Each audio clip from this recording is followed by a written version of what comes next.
Ngayon guys, so i-review po natin itong Alson Power Group.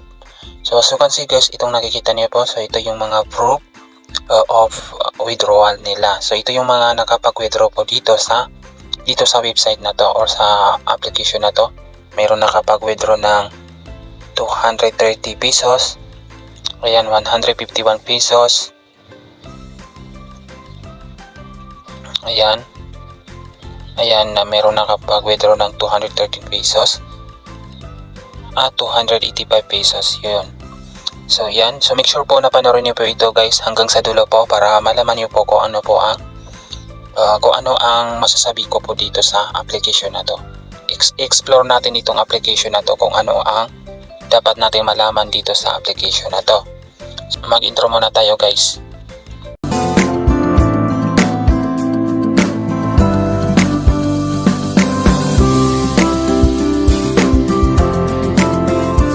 So hello guys, welcome back to my YouTube channel. So yun, kung bago ka pala sa akin channel guys, so don't forget to subscribe and hit the notification bell for more updates. Bago sa lahat guys, kung gusto mo guys na sumama sa aking giveaways na 20 pesos GCash guys. So hanapin nyo lang guys yung hidden word po dito sa video na to at i-comment nyo lang po. Pipili po ako ng winner kung sino po ang mananalo sa next video po natin. Ngayon is, ayan, i-review po natin itong Alson Power Group. So, kung ano pong meron dito sa Alson Power Group. So, madali naman mag-register dito guys. So, gagamitin nyo lang yung mobile number nyo.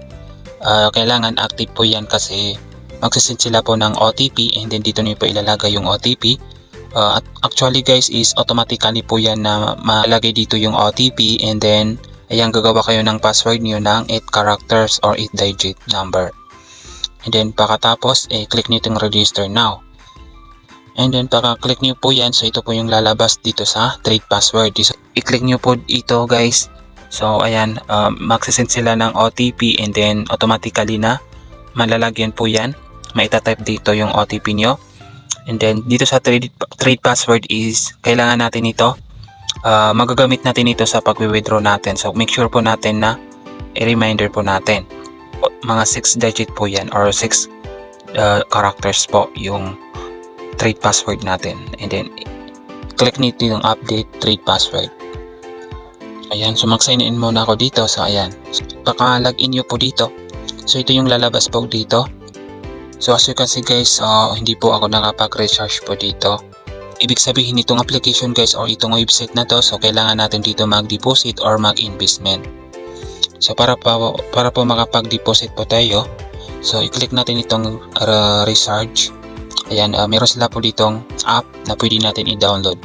So, skip muna natin yan. And then para po makapag-recharge po tayo dito. So, ito yung kanilang minimum recharge na 400 po. Ayan, meron sila ditong 50,000. Pwede tayo mag-online payment dito through GCash po. O di mo na ako magre-recharge po dito. So ayan, pag-usapan natin ito. Ayan, ito yung kanilang mga recommend product. So para kumita po tayo dito, so yun, tulad ng sabi ko, kailangan natin mag-investment po dito. Punta po tayo dito sa invest. Ayan, meron silang dito fixed fund. And parang bibili natin itong power plant 1. Nakakahalaga po yan ng 400 pesos. So in 39 days bago natin makukuha yung total revenue natin or yung ating kinita dito in 39 days na 6,552 pesos. Medyo malaki yung tubo yung kita natin dito. And dito sa welfare fund sa nuclear power, so yan, in 1 days mag-invest po tayo dito ng 150 pesos. And after the 1 days, so ayun, makakakaroon tayo ng revenue or yung ating kinita, total na kinita dito na 250.01 pesos. So ayun, parang tumubo ng 50 guys. Talo pa rin tayo kasi yung first investment natin itong dito sa power plant 1 which is 400 kasi ito yung kanilang minimum recharge na 400. So ito yung first natin na bibilhin dito. Parang ito yung magiging puhunan natin, itong 400. Kasi take note, itong 400, so automatically na mapupunta po yan sa bridging. So dito sa account, makikita natin dito yung Progen amount. Ito yung Progen amount, which is ibig sabihin hindi natin yan mawi-withdraw hanggang hindi bumalik sa ating dito sa wallet natin yung research natin.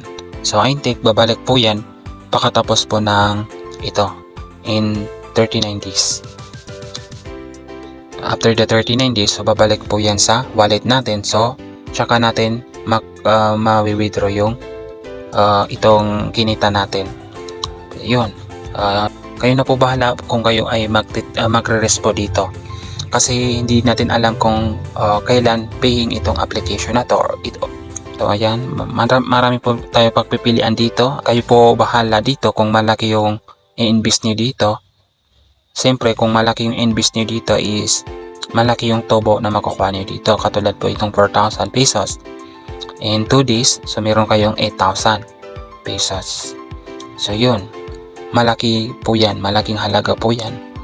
So yung tulad ng sabi ko guys, hindi natin alam kung kailan paying itong application. Malay natin, after the 2 days, so nawala itong application, or after 1 days, nawala itong application or itong website na to. Katulad po ng Holcim guys na bigla na lang nawala. Actually, meron po akong review po about sa Holcim. Kung gusto niyo po panoorin guys, so ayan, lalagay ko na lang po dyan yung link. I-click nyo po dyan.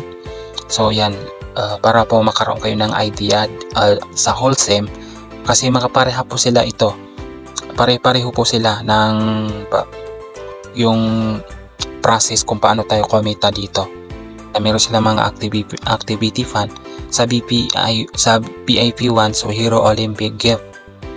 Ano pa guys yung explore natin dito? Ito, punta tayo dito sa account. So paano naman tayo dito makapag-withdraw dito? So i-click natin itong withdrawal. Ayan, ibabayin natin dito yung ating bank card or yung ating GCash. Madali naman, pipili tayo dito ng bank natin, or GCash ba or PMaya or Maya. Yan, and then ilalagay natin dito yung name natin sa GCash or sa Maya at yung number natin sa Maya or sa GCash. Pagkatapos natin mabayin yung ating card dito, yung bank natin, so ito yung lalabas guys. So ilalagay natin dito yung withdrawal amount natin, which is ang kanilang minimum withdrawal dito, 150 pesos hanggang 50,000 pesos. At ilalagay natin yung ginawa natin dito na 3 password at yung pipiliin natin na choose bank card, siyempre yung ating GCash. Nakatapos i-click natin itong apply withdrawal. Meron silang ditong rules dito, so pwede tayo makapag market promotion dito sa yan 9 to 8:30 AM. And single withdrawal, so isang beses lang tayo dito makapag-withdraw. At meron silang ditong tax na mababawasan yung withdraw natin na 8%.